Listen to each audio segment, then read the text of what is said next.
Next to Southeast Asia, the nation of Myanmar, also known as Burma, is home to one of the most persecuted minorities in the world. That, according to the UN.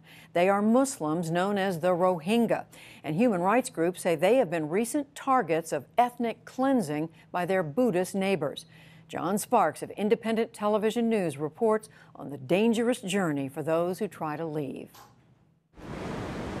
On a windswept stretch of the Bangladesh coast, there is a ragged-looking settlement hidden amongst the trees, home to thousands of people who fled from neighbouring Burma.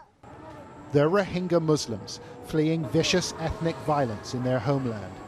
But few want to stay, however.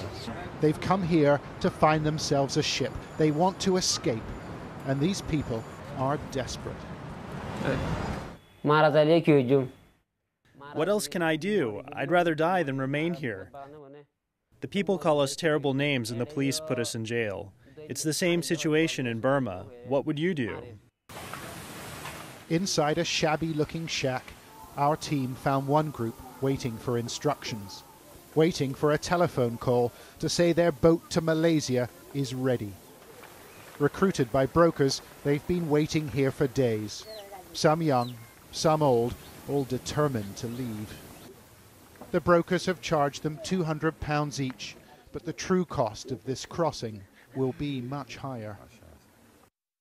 Rohingya board vessels off Burma or Bangladesh with one basic aim. They want to be taken south, past Thailand and on to Malaysia, where they're permitted to stay. UN agencies think 35,000 people have attempted this journey in the last 12 months.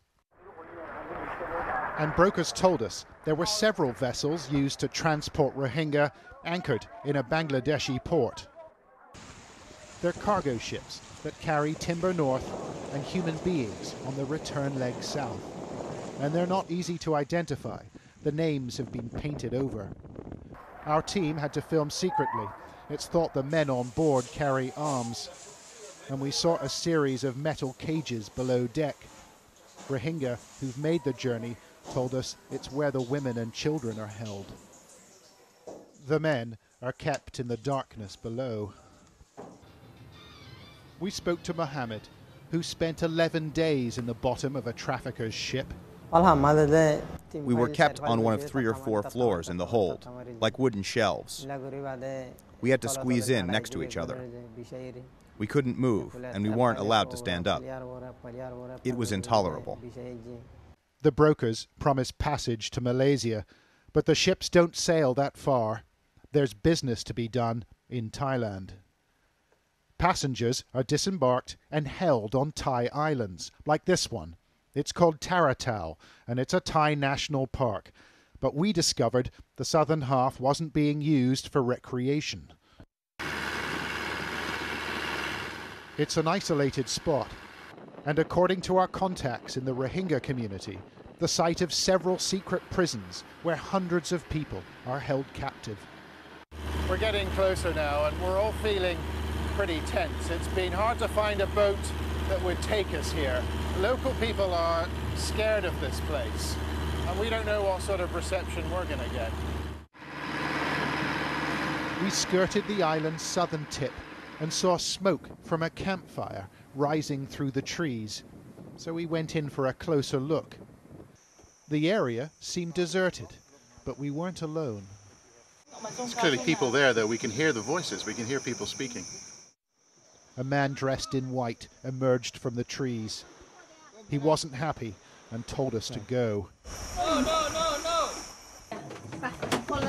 Our driver said the man was a camp guard, and we decided to flee. It was a dangerous place to be.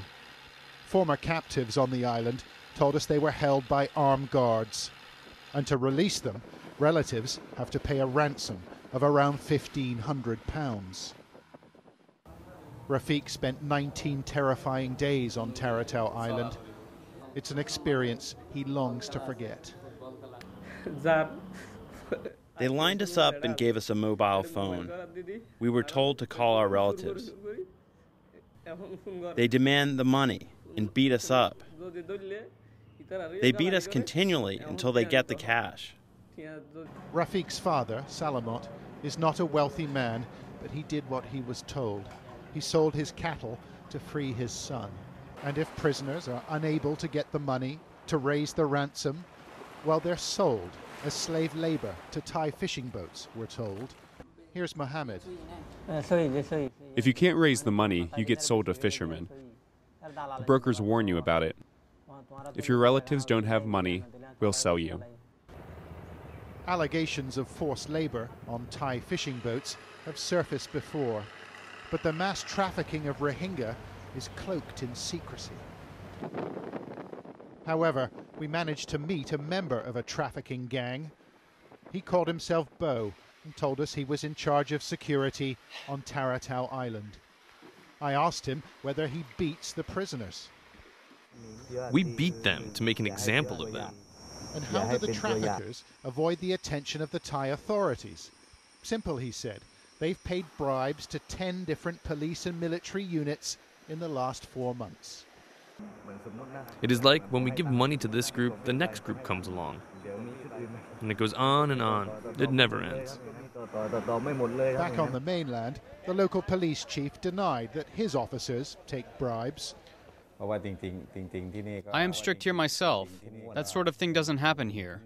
The police and the military here are well aware that Taratau Islands and others like it are used by human traffickers. You know that? I know, but we don't have the resources we need to keep an eye on them all the time. The provincial police don't have a boat, for example.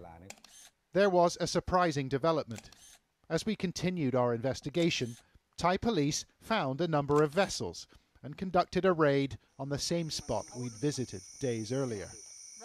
They provided us with these pictures. In a jungle clearing, they found a multitude of anxious faces, huddled together in rudimentary huts and plastic-wrapped longhouses. Other prisoners were discovered in camps located further inland. Go. A stop sign warned captives not to approach a nearby beach, while a guard tower loomed overhead. The traffickers' accounts were seized. Names of individual brokers are recorded here. 176 were plucked from the jungle and taken to this police station on the mainland. And they were tired and shaken by their ordeal. They treated us like dogs, said this man. Some told us they wanted to go to Australia, but their journey concluded with a trip to the local detention centre. However, more Rohingya are sure to follow, for there is money to be made from their misery. You can visit our website to find more reporting on Myanmar and challenges facing the Rohingya population. That's by NewsHour special correspondent Kira Kay.